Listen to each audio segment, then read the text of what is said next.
Bismillahirrahmanirrahim. Assalamualaikum warahmatullahi wabarakatuh. Innal hamdalillah nahmaduhu wa nasta'inuhu wa nastaghfiruh wa na'udzu billahi min shururi anfusina wa min sayyiati a'malina. May yahdihillahu fala mudilla lahu wa may yudlilhu fala hadiya lahu. Asyhadu an la ilaha illallah wahdahu la syarika lahu wa asyhadu anna sayyidana Muhammadan abduhu wa rasuluhu la nabiyya ba'dahu. Allahumma shalli wa sallim wa barik ala sayyidina Muhammadin wa ala alihi wa sahbihi ajma'in. Allahumma rabbi shrah li sadri wa yassir li amri wahlul 'uqdatam min lisani yafqahu qawli.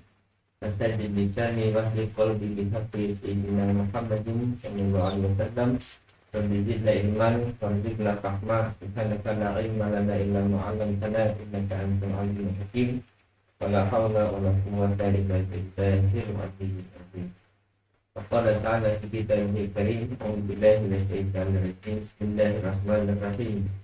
Ya ayyuhalladzina amanu taqullaha haqqa tuqatih wa la tamutunna illa wa antum muslimun.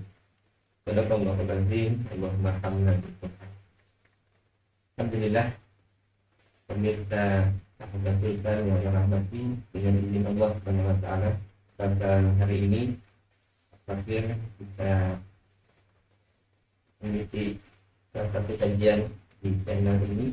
Mudah-mudahan kajian ini memberikan manfaat kepada kita semua. Amin ya Allah ya rabbal alamin. Salawat serta salam mari senantiasa kita mohonkan kepada Allah. Kita silakan baginda kita Rasulullah Muhammad sallallahu alaihi wasallam, kepada para keluarganya, para sahabatnya dan umatnya hingga akhir zaman.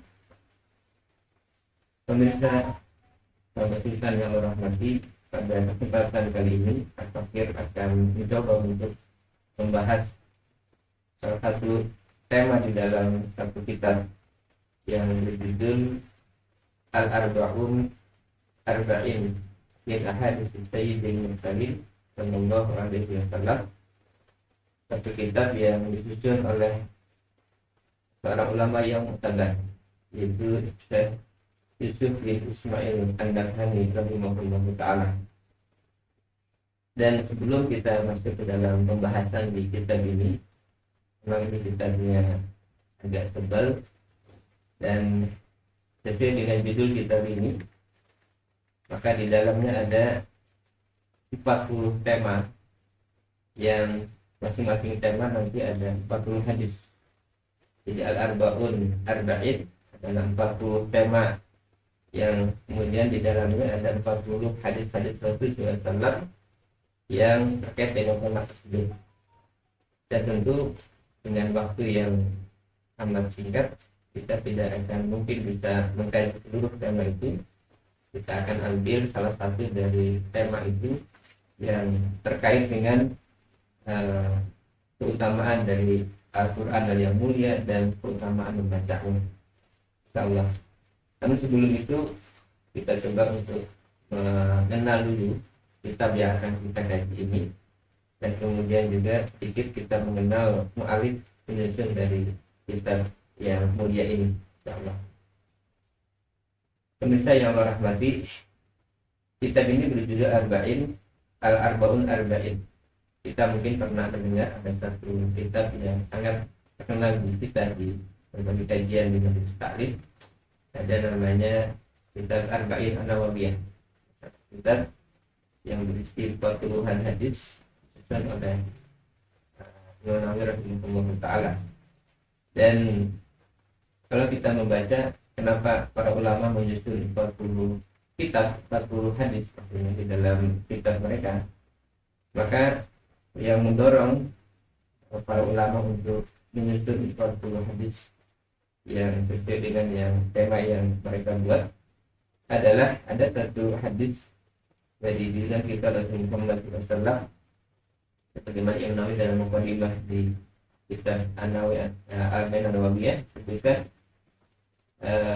diriwayatkan dari beberapa sahabat ada dari Sayyidina Ali bin Abi Thalib, ada dari Sayyidina Abdullah bin Mas'ud, ada dari Sayyidina Mu'adz bin Jabal, juga dari Abu Darda, Ibnu Umar, Ibnu Abbas, dari Anas bin Malik, kemudian Abu Hurairah, kemudian Abu Sa'id Al-Khudri radhiyallahu ta'ala anhu, dengan jalur periwayatan yang bermacam-macam, bahwa Rasulullah SAW bersabda, man hafiza ala ummati arba'ina hadisan min amri diniha wa asallahu yawmal qiyamati fi jumratil fuqaha wal ulama. Barang siapa yang menjaga atas umatku ini 40 hadis dari urusan agamanya, maka Allah akan membangkitkan pada hari kiamat nanti pada kelompok atau golongan para ahli fikih, para fuqaha dan para ulama. Dalam riwayat yang disebutkan ba'atsallahu faqihan aliman, membangkitkan orang itu sebagai seorang yang faqih dan seorang yang alim. Tapi riwayatin dalam riwayat yang lain disebutkan wa kuntu lahu yaumal qiyamati syafi'an syahidan. Jadi aku, kata Rasul, pada saat nanti akan menjadi memberikan syafaat dan menjadi saksi atasnya. Kemudian dikatakan juga riwayat yang disebutkan ila lahu udkhul min ayyi abwabi jannati syi'ta. Masuklah dari pintu surga manapun yang engkau inginkan. Dan yang disebutkan kutiba fi jumratil ulama wa husyira fi jumratil syuhada. Dicatat dalam kelompok para ulama dan dikumpulkan bersama dengan kelompok para orang yang mati syahid. Nah, meskipun para ulama kemudian sepakat bahwa hadis ini hadisnya adalah hadis sahih, meskipun jalur riwayatnya akan banyak. Dan ada satu keterangan juga menjelaskan bahwa di masa Imam Asy'ari rahimahullah taala, beliau kemudian meneliti hadis ini dan ternyata ditemukan ada puluhan jalur riwayatan, sehingga beliau menyimpulkan dengan penelitian yang dilakukan bahwa hadis ini meningkat derajatnya yang tadinya dhaif menjadi hadis yang hasan. Dan hadis hasan tentu kita pahami bisa dijadikan sebagai satu dalil di dalam masalah hukum untuk kemudian dijadikan pegangan atau pedoman. Pemirsa rahimahullah, nah hadis ini kemudian mendorong para ulama di zaman awal Islam, yang Nawawi termasuk ulama yang berikutnya yang menyusun 40 hadis, dan dia menyebutkan bahwa yang pertama kali, kata beliau, menyusun hadis-hadis 40 ini adalah Abdullah bin Mubarak rahimahullah. Kemudian disusun oleh ulama yang lain ada Muhammad bin Aslam At-Tusi, seorang alim rabbani. Kemudian Al-Hasan bin Sufyan An-Nasa'i, Abu Bakar Al-Ajuri, Abu Bakar Muhammad bin Ibrahim Al-Asfahani, ada Al-Qutubi dan seterusnya. Banyak ulama yang menyusun hadis-hadis yang jumlahnya 40 tadi itu. Dan para ulama juga sepakat bahwa untuk hal-hal sifatnya adalah keutamaan amal, maka hadis-hadis yang dhaif bisa dijadikan sebagai landasan atau dalil. Mereka mengatakan jawazul amal bil hadis dhaif itu dalil amal. Jadi bolehnya beramal dan mengamalkan dengan hadis-hadis yang dhaif di dalam keutamaan dalam beramal. Nah, meskipun demikian, kata Imam Nawawi rahimahullah, beliau tidak hanya menjadikan hadis ini yang dijadikan standar atau menjadi landasan, tetapi juga beliau kemudian menyandarkan kepada hadis yang lain yang tingkatannya derajatnya lebih tinggi, yaitu sahih. Di antaranya hadis lagi yang mengatakan libalihi syahidu minkumul ghaibah, tidaklah menyampaikan orang yang hadir di antara kalian kepada yang tidak hadir. Ini jelas memberikan dorongan kepada siapapun untuk menyebarkan hadis-hadis Rasulullah SAW. Sama juga dengan sabda Nabi SAW, Nadarullahu imra'an sami'a maqalati fawa'aha fa'adaha kama sami'ahu. Allah akan memberikan cahaya kepada seseorang yang mendengar perkataanku, kemudian dia memahaminya dan menyampaikannya sebagaimana dia mendengarnya. Dan mudah-mudahan kajian kita nanti yang terkait dengan hadis-hadis yang isinya adalah 40 hadis, mudah-mudahan termasuk bagian dari orang-orang yang mengamalkan hadis-hadis Rasulullah SAW untuk menyampaikan ucapan-ucapan Nabi kepada siapapun, dan kita mendapatkan bagian dari orang yang mengamalkan hadis Rasulullah SAW yang mendapatkan kemuliaan tidak hanya di dunia dan di akhirat. Amin ya Allah. Nah ini seputar arba'in yang 40 hadis. Dan di dalam kitab ini Syekh Yusuf An-Nabhani rahimahullah tidak hanya mencantumkan satu tema tadi, tetapi juga ada banyak tema yang lain yang terkait dengan keutamaan di dalam Islam.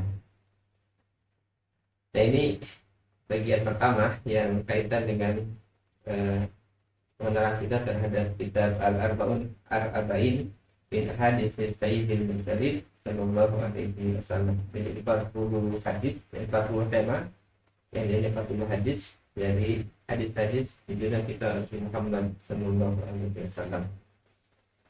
Kemudian yang kedua, kita ingin juga mengenal siapa pengarang yang penyusun dari kitab ini. Sebutkan di dalam bagian awal di covernya, ya, Syekh Al-Alim Al-Alama Al-Muhaddis Yusuf bin Ismail An-Nabhani rahimahullah ta'ala. Dia seorang ulama yang mutabar, terutama di kalangan Ahlus Sunnah wal Jamaah, karena sering kalau hadiah taklil misalnya, di antara ulama yang kemudian disebutkan adalah Syekh Yusuf bin Ismail An-Nabhani rahimahullah ta'ala.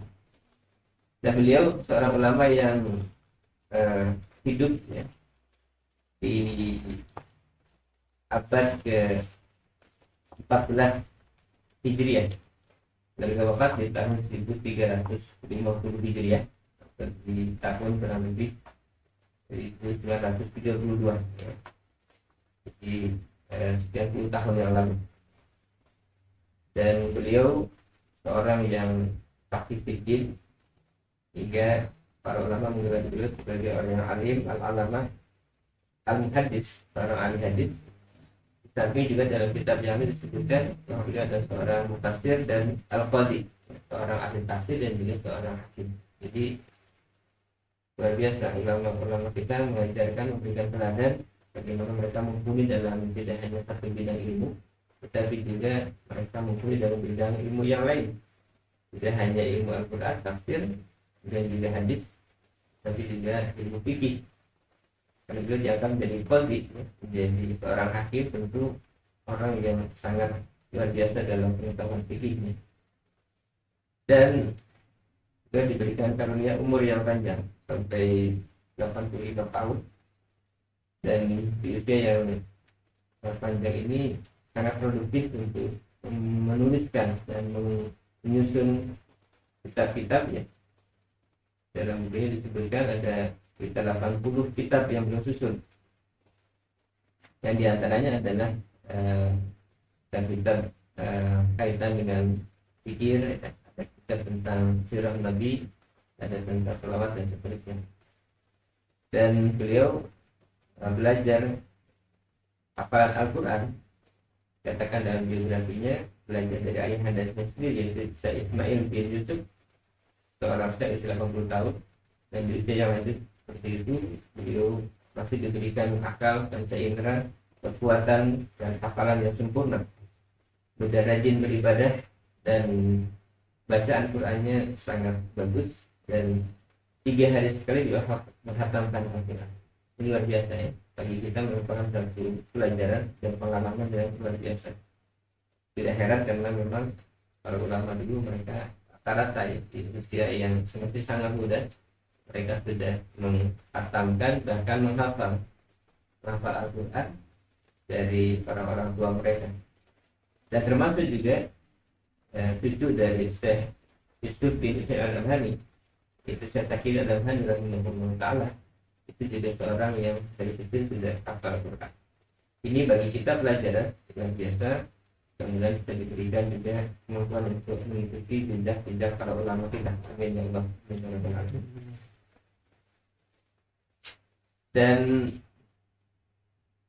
Dan ini adalah pengenalan sedikit ya, sekilas saja selintas dari saya itu di Bismillahirrahmanirrahim. Baik, kemudian kita akan coba masuk ke dalam pembahasan yang inti, yaitu kaitan dengan pembahasan kita, yaitu meneliti atau membacakan ya, arba'un hadisan fi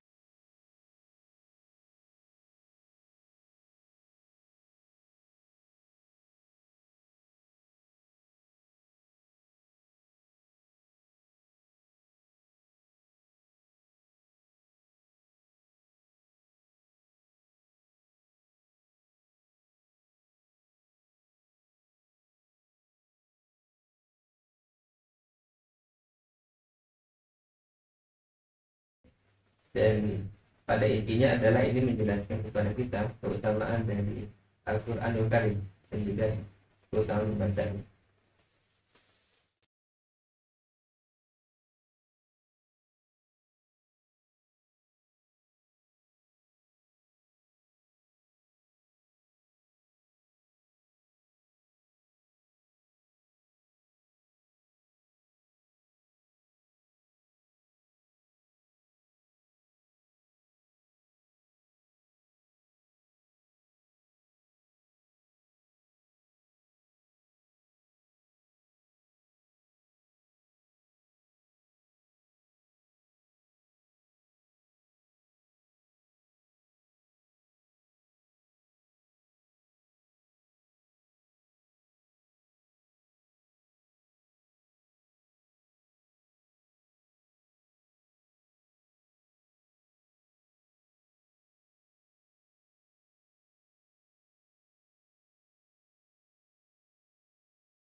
Jadi luar biasa, usianya lanjut ya sampai 80 tahun dan wafat karena peristiwa beliau dibunuh oleh seseorang tetapi dalam keadaan beliau membaca Al-Quran.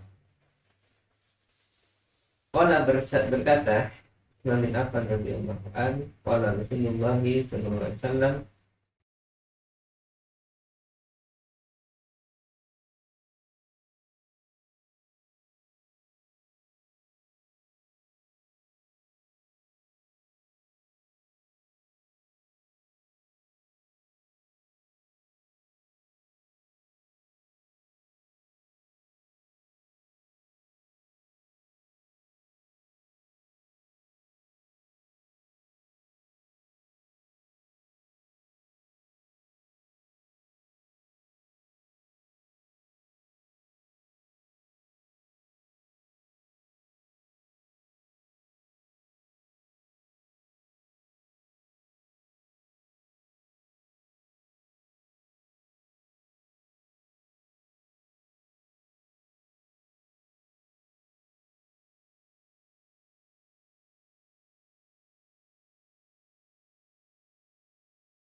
nomor satu di dalam urutan tubuh kita.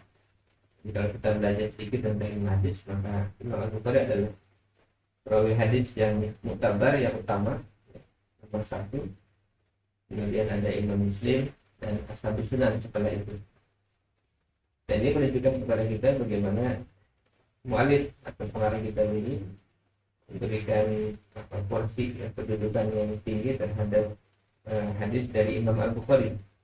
Karena memang dalam motif, ya, dalam urutan hadis sahih, kita bisa membaca bagaimana kedudukan Imam Al-Bukhari, Imam Muslim adalah kedudukan yang paling tinggi di antara para ulama yang lain. Baik, kita akan melihat di antara syarahnya. Ada satu kitab Faidul Qadir, ini syarah dari Jami' As-Saghir dari Imam Al-Munawi rahimahullah ta'ala. Dia menjelaskan di dalam kitab ini penjelasan, ya, syarah dari perkataan Nabi, khairukum man ta'allama al-Qur'an wa 'allama. Dia mengatakan ayat khairul muta'allimin wal mu'allimin man kana ta'allumuhu wa ta'limuhu fil Qur'an la fi ghairihi. Maknanya adalah sebaik-baik orang yang belajar dan mengajar adalah ketika dia mempelajari dan juga mengajar itu terkait dengan Al-Quran, bukan yang lain. La fi ghairi, bukan yang lain. Kenapa? Khairul kalam kalamullah. Karena sebaik-baik perkataan ucapan adalah kalamullah, firman Allah Subhanahu wa taala. Maka ada khairun nasi ba'da nabiyyin. Maka demikian juga sebaik-baik manusia setelah para nabi, man istaghala bihi, adalah orang yang sibuk dengan Al-Quran tadi. Nah, ini menjadi motivasi kepada kita agar kita menjadi orang-orang yang sibuk terhadap Al-Quran dengan cara tidak hanya mempelajari, tapi juga dengan mengajarkannya. Makna yang lain tidak disebutkan dalam syarah penjelasan kitab ini. Au al-muradu khairul muta'allimin man yu'allimu ghayrahu la man yahtasir ala nafsihi. Artinya juga yang dimaksud dengan di sini adalah sebaik-baik orang yang mempelajari adalah orang yang mengajarkan kepada yang lain. Apa yang dia pelajari itu bukan sebatas untuk dirinya sendiri saja.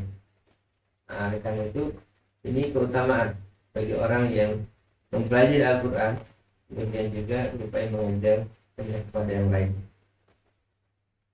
Pemirsa rahimahumullah, mempelajari Al-Quran ini banyak aspeknya.